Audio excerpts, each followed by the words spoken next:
temple has 4 legs. All of its 5 faces are decorated in brick with a variety of patterns that form a model of the temple and the special utensils that were used in it. The stone is the only known example of its kind that resembles it. Apparently served in the synagogue. Ganito ang synagogue noon. Maliit lang siya. Dito pa yung kanyang foundation, oh. Nakapagsimba na ako sa ano, Grabe. Kineset. Kaya ganito gusto kong magpatayo ng bahay na ganito kasi tiyak na malamig sa Oh. Yan. 1, 2, 3 dangkal. 3 dangkal. Ngayon, iba na yung itsura ng Kineset nila, di ba, Sarah? Ito, nandito yung kanyang kwento, oh. Tingnan natin.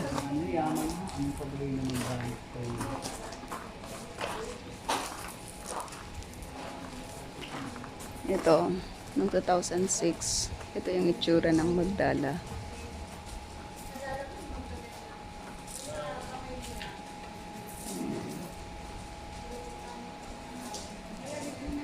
Tapos, noong 2006 din, sabi dito, thanks to the generosity of Don Antonio Fernandez, Magdala became a reality.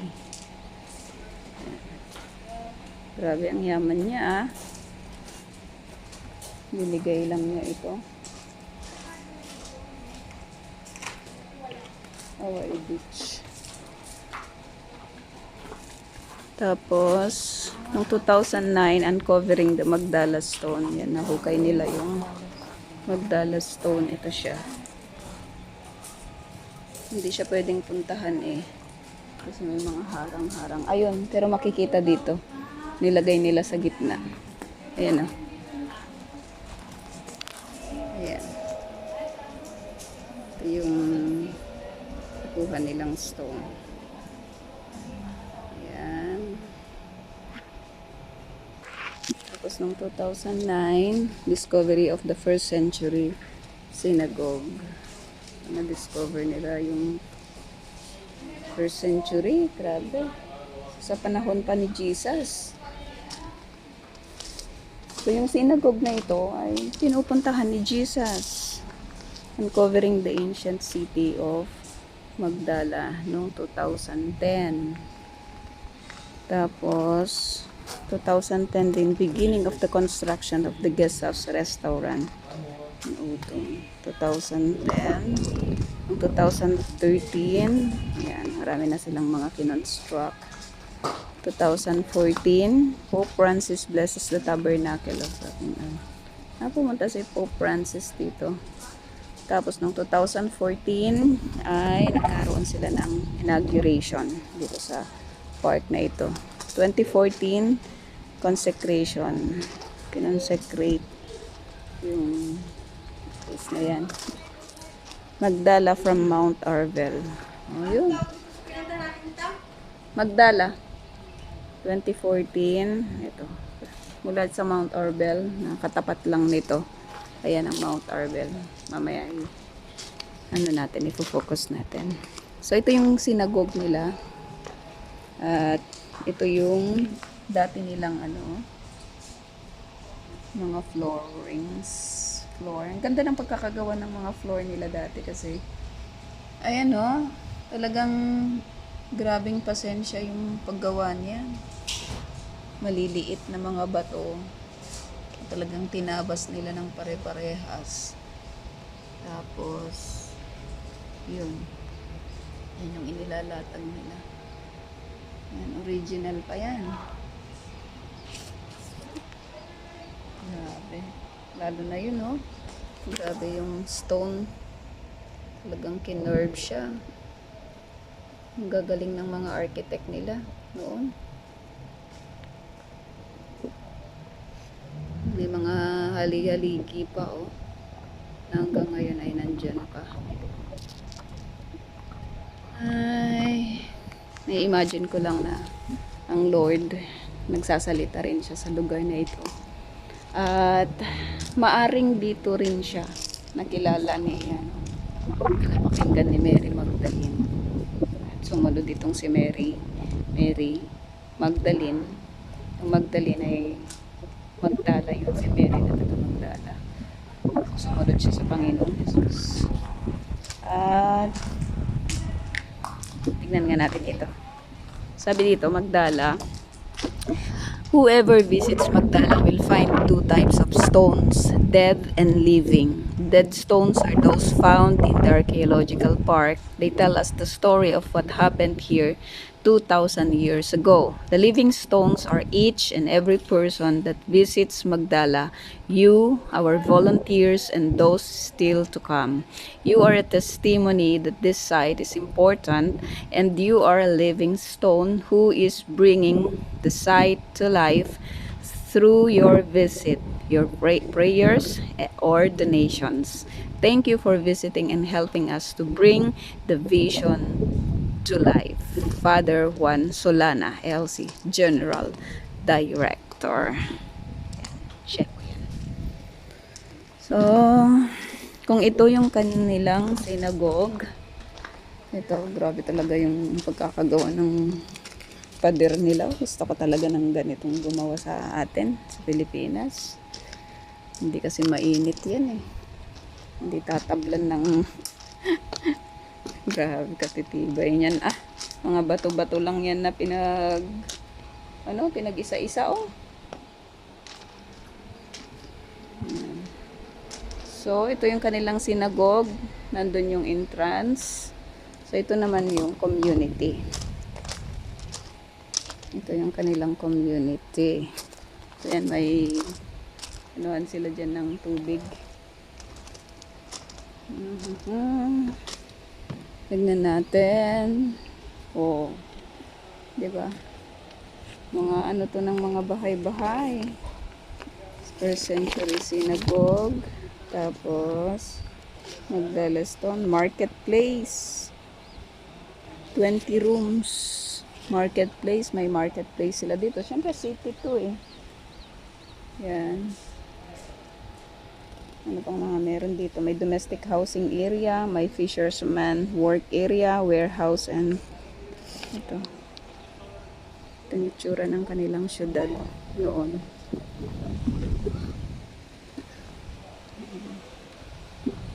So, marketplace. Kasi katabi ng synagogue eh.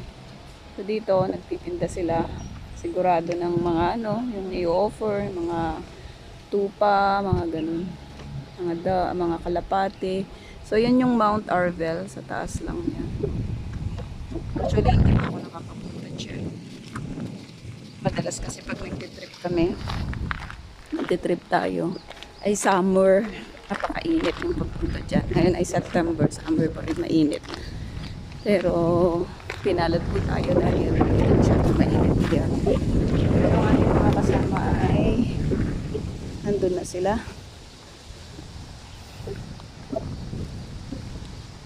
Ito yung mga olive tree.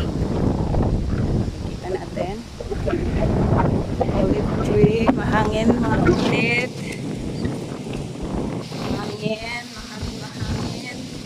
So may mga donors dito. Kung gusto po nating mailagay ang ating mga pangalan dyan, pwede po tayong mag-donate sa kanila. Nakikita mo yung kung gaano katanda yung olive tree sa puno. Kung gaano siya kalaki, ganoon na rin siya katanda. So matatanda po yung mga olive dito. Olive tree, lalaki ng kanilang mga puno.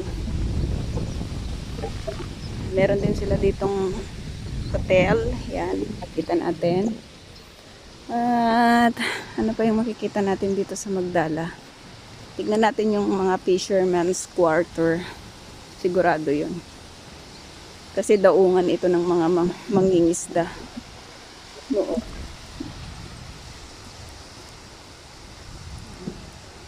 Yung mga nila siyempre lagayan nila yan ng mga mga huli nila for sure. Yan. Mga banga-banga. Ito. Dali. Ang lalim yan. Siyempre walang laman. Nasa na yung ating mga kasama? Pumunta sila dito sa museum. Tignan natin kung anong meron dyan. Nahuli na tayo. Ay, Magdala. Salamat at nakita rin kita. Anong meron dito? Tignan natin. Pool. Anong meron dito? Anong meron? Iwan ko attendant sila. Ah, yung boat. Dito si Jesus at saka si Mary Magdalene. Nag-uusap. Chapel na ito ngayon. Tignan natin yung kanilang Ang ganda.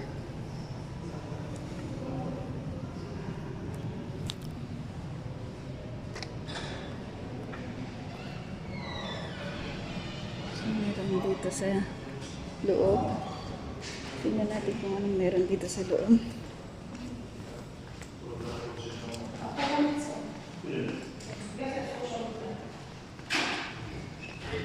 Dito. Ang galing. So ito na ang cover dito.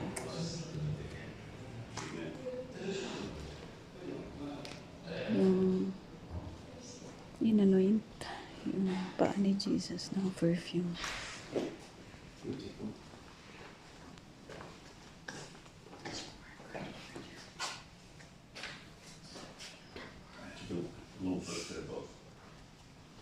Hindi. Yung dinurugo. Dinurugo pala na babae. Dito rin pala yun. Tapos tinats na yung laylayan na damit ni Jesus. So dito rin yung place na ito. Ito yung mga upuan nila. Bawal mag-ingay. Respeto daw sa mga. Ito. Ang dinudugo. Dugo pa yung kanyang kamay. Tapos tinats na yung laylayan ng damit ni Jesus. Ito. Magdala. Hindi na ako makakapagpa-picture dyan. Para maikot natin yung lugar. Dito, dito. Hall lang yan. May CR dito.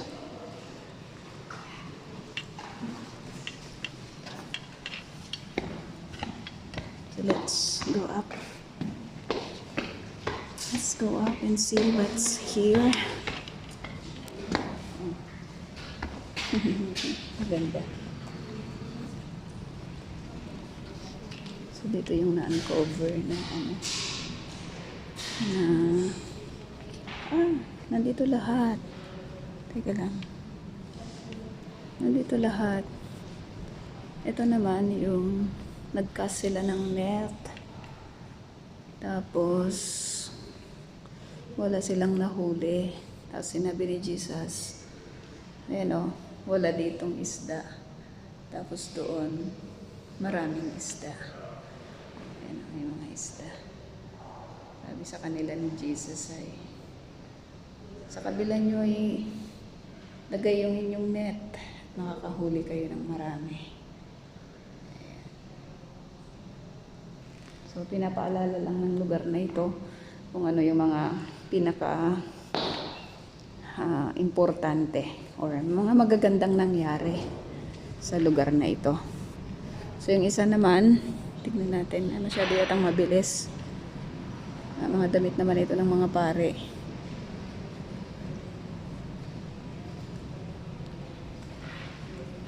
Dito, anong meron dito? Yung pinagaling yung ano, yung anak.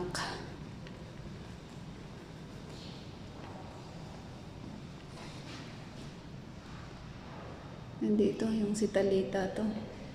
Talita Kumi. Yung pinagaling ni Jesus yung bata. Yan, nakadamit. Ano na siya, oh. Nakadamit na siya ng minumuin na siya. Tapos, na, umiiyak na yung kanyang mga mga magulang. Tapos sabi ni Jesus, bumangon ka. Sila ay bumangon. At siya ay bumangon. Yan, nandun sa labas yung mga tao. Mga disciples. So, ito yung kanilang hanap buhay noon. Yan. Nagdadaing sila ng mga isda or nagbebenta sila ng mga isda. Mga babae, yan ang kanilang ginagawa. Tumutulong din sila sa kanilang mga pamilya o sa kanilang asawa. So, yung isa, meron pa sa baba. Ito, fountain. Ang cute. So, last na titignan natin ay itong kanilang nakitang lumang boat dito.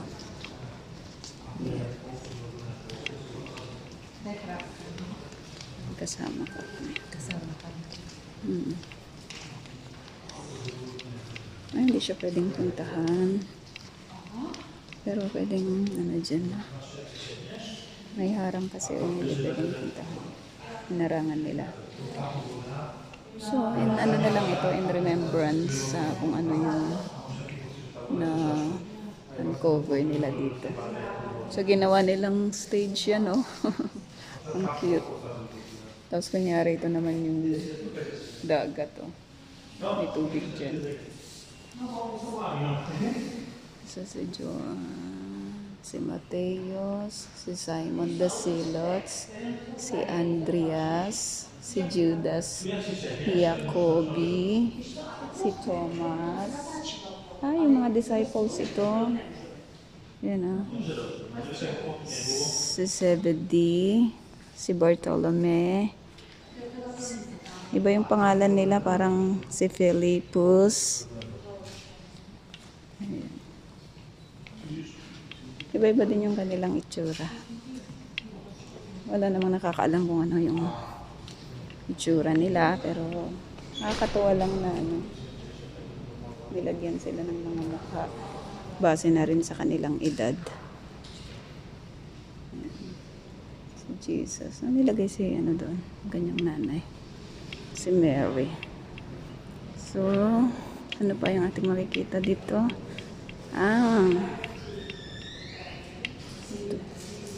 Nung nung si Peter ay parang malulunod siya. Lumubog siya. Sinabi niya na gusto ko rin maglakad dyan. Paparayanin mo ako, Jesus, sabi niya. Tapos sabi ni Jesus, halika. Tapos nung makita ni Philip ni Peter yung mga wings, lumubog siya. Pero sinunod siya ni Jesus. Maganda yung kwento niya yung mga disciples. So, ito yung mga nagtatrabaho dito. Ito yung kanilang opisina. Ang ganda, malamig. So, yun. Ang makikita natin dito sa kanilang, anong tawag dito? Museum? Museum.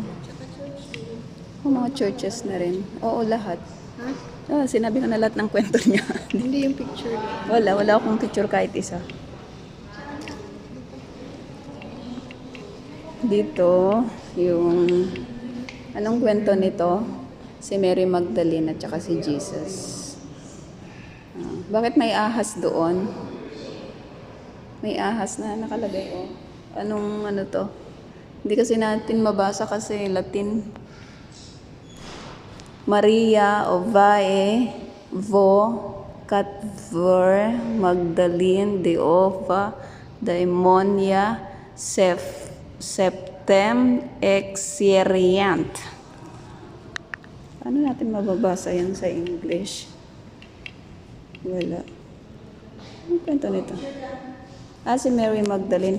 Mas maganda sana dun sa isa. Wait lang.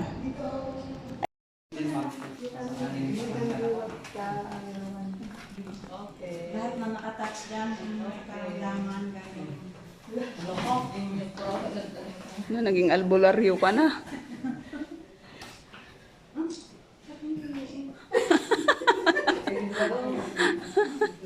Maliit ang blessing. Iba naman din. O, tingin. Ano ginagawa? Uy, tayo na dyan.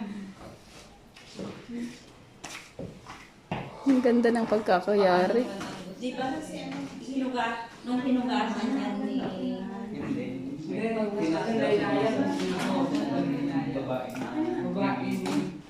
Nagbibili din ng 12 years. Tapos pinagaling. asa si Maria? Ang dumi ng mga paano ni Jesus, ano?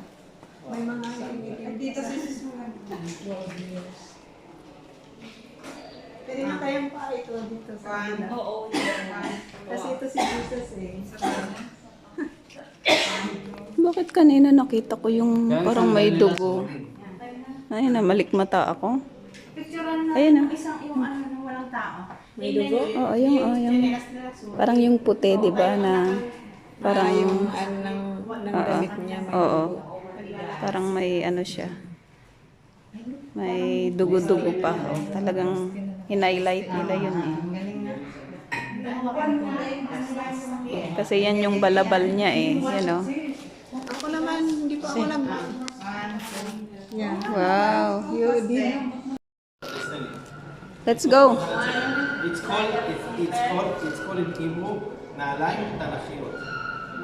Sandaling talachiyot. Sandaling talachiyot.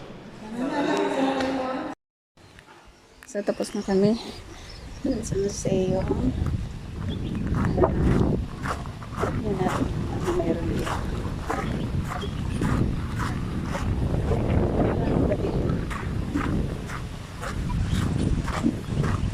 Dito na yung daungan ng mga ano mangingisda.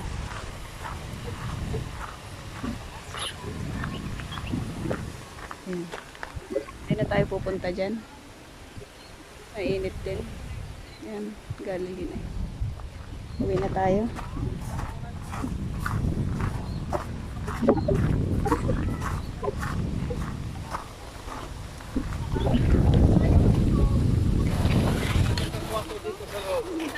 Alin? Ano, guy? Maganda sa kwarto. Ken? This is a hotel? Walang ba doon sa may number? Ilang taon na to? 2 years na.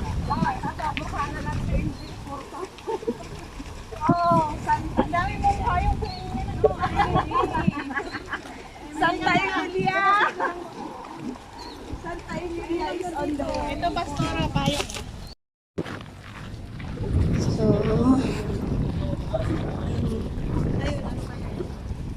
Karamihan mga bahay. mga bahay. Ito marketplace to eh. Saan ang CR?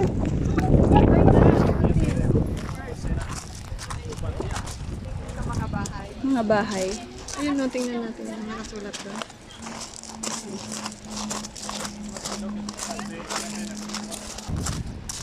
Housing. Oh, sabi ko na ay housing area. Ito yung kanilang mga bahay noon. Ano, ipanorama ko nga. Domestic and housing area aerial view looking south. Benches looking northeast.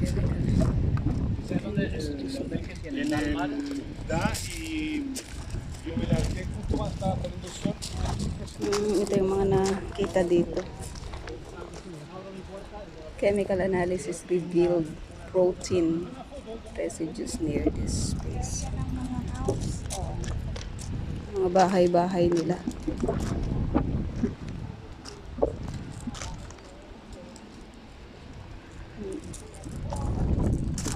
Mga bahay nila.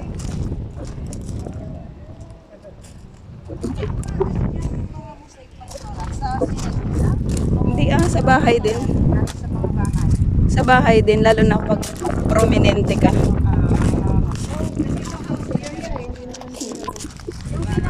May mosaic din, di ba? Yung mga mayayaman.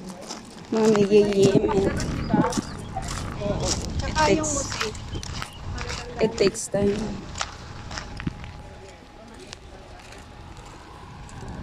Pag mahanap yung may nakita ng mga ganun. Magandang punta dito yung yung spring. Oo. Hindi kahit sa mga churches, ano yun, palatandaan na Roman Empire sa Imperyo. Ito yung kalsada ng marketplace. Ito marketplace. Mga ano lang yan, hindi naman yan yung kabuuan ng city. Mga part lang yan, oo. Part. Gusto ko talaga ito, oh.